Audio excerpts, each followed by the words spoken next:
Épître de Paul à Tite. Chapitre 1.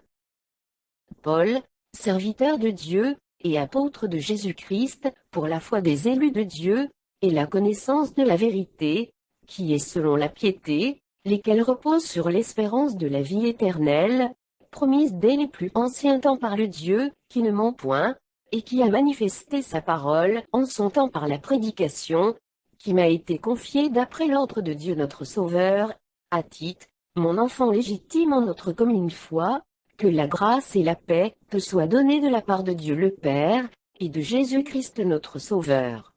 Je t'ai laissé en Crète, afin que tu mettes en ordre ce qui reste à régler, et que, selon mes instructions, tu établisses des anciens dans chaque ville, s'ils s'y trouvent quelque homme irréprochable, mari d'une seule femme, ayant des enfants fidèles, qui ne soient ni accusés de débauche ni rebelles. Car il faut que l'évêque soit irréprochable, comme économe de Dieu. Qu'il ne soit ni arrogant, ni colère, ni adonné au vin, ni violent, ni porté à un gain déshonnête. Mais qu'il soit hospitalier, ami des gens de bien, modéré, juste, saint, tempérant, attaché à la vraie parole, telle qu'elle a été enseignée, afin d'être capable d'exhorter selon la saine doctrine, et de réfuter les contradicteurs. Il y a, en effet, surtout parmi les circoncis, beaucoup de gens rebelles, de vains discoureurs et de séducteurs, auxquels il faut fermer la bouche. Ils bouleversent des familles entières, enseignant pour un gain honteux ce qu'on ne doit pas enseigner. L'un d'entre eux, leur propre prophète, a dit, « Crée-toi toujours menteur, méchante bête, ventre paresseux. » Ce témoignage est vrai. C'est pourquoi reprends-les sévèrement, afin qu'ils aient une foi saine, et qu'ils ne s'attachent pas à des fables judaïques, et à des commandements d'hommes, qui se détournent de la vérité. Tout est pur, pour ceux qui sont purs. Mais rien n'est pur, pour ceux qui sont souillés et incrédules, leur intelligence et leur conscience sont souillées. Ils font profession de connaître Dieu, mais ils le renient par leurs œuvres, étant abominables, rebelles, et incapables d'aucune bonne œuvre. Chapitre 2. Pour toi, dis les choses qui sont conformes à la saine doctrine. Dis que les vieillards doivent être sobres, honnêtes, modérés, saints dans la foi, dans la charité, dans la patience. Dis que les femmes âgées doivent aussi avoir l'extérieur qui convient à la sainteté, n'être ni médisantes, ni adonnées au vin. Qu'elles doivent donner de bonnes instructions, dans le but d'apprendre aux jeunes femmes à aimer leurs maris et leurs enfants, à être retenues, chastes, occupées aux soins domestiques, bonnes, soumises à leurs maris, afin que la parole de Dieu ne soit pas blasphémée. Exhorte de même les jeunes gens à être modérés, te montrant toi-même, à tous égards, un modèle de bonnes œuvres, et donnant un enseignement pur, digne, une parole saine, irréprochable, afin que l'adversaire soit confus, n'ayant aucun mal à dire de nous. Exhorte les serviteurs à être soumis à leur maître, à leur plaire en toutes choses, à n'être point contredisant, à ne rien dérober, mais à montrer toujours une parfaite fidélité, afin de faire honorer en tout la doctrine de Dieu notre Sauveur. Car la grâce de Dieu, source de salut pour tous les hommes, a été manifestée.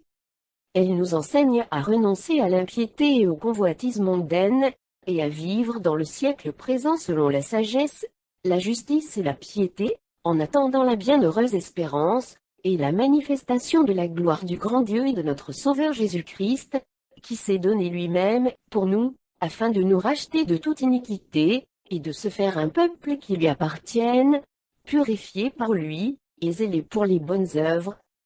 Dis ces choses, exhorte, et reprends, avec une pleine autorité. Que personne ne te méprise. Chapitre 3.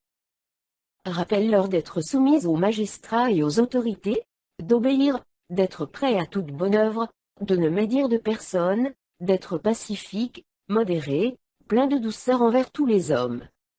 Car nous aussi, nous étions autrefois insensés, désobéissants, égarés, asservis à toute espèce de convoitise et de volupté, vivant dans la méchanceté et dans l'envie, dignes d'être haïs, et noyissant les uns les autres. Mais, lorsque la bonté de Dieu notre Sauveur, et son amour pour les hommes ont été manifestés, il nous a sauvés, non à cause des œuvres de justice que nous aurions faites, mais selon sa miséricorde, par le baptême de la régénération, et le renouvellement du Saint-Esprit, qu'il a répandu sur nous avec abondance par Jésus-Christ notre Sauveur, afin que, justifiés par sa grâce, nous devenions, en espérance, héritiers de la vie éternelle. Cette parole est certaine, et je veux que tu affirmes ces choses, afin que ceux qui ont cru en Dieu, s'appliquent à pratiquer de bonnes œuvres. Voilà ce qui est bon et utile aux hommes. Mais évite les discussions folles, les généalogies, les querelles, les disputes relatives à la loi. Car elles sont inutiles et vaines. Éloigne de toi, après un premier, et un second avertissement, celui qui provoque des divisions, sachant qu'un homme de cette espèce est perverti, et qu'il pêche, en se condamnant lui-même. Lorsque je t'enverrai Artéma ou Tychique, à toi de venir me rejoindre à Nicopoli. Car c'est là que j'ai résolu de passer l'hiver. Aie soin de pourvoir au voyage de Zéna, le docteur de la loi, et d'Apollo, en sorte que rien ne leur manque. Il faut que les nôtres aussi apprennent à pratiquer de bonnes œuvres, pour subvenir aux besoins pressants, afin qu'ils ne soient pas sans produire des fruits. Tous ceux qui sont avec moi, te saluent. Salue ceux qui nous aiment dans la foi. Que la grâce soit avec vous tous.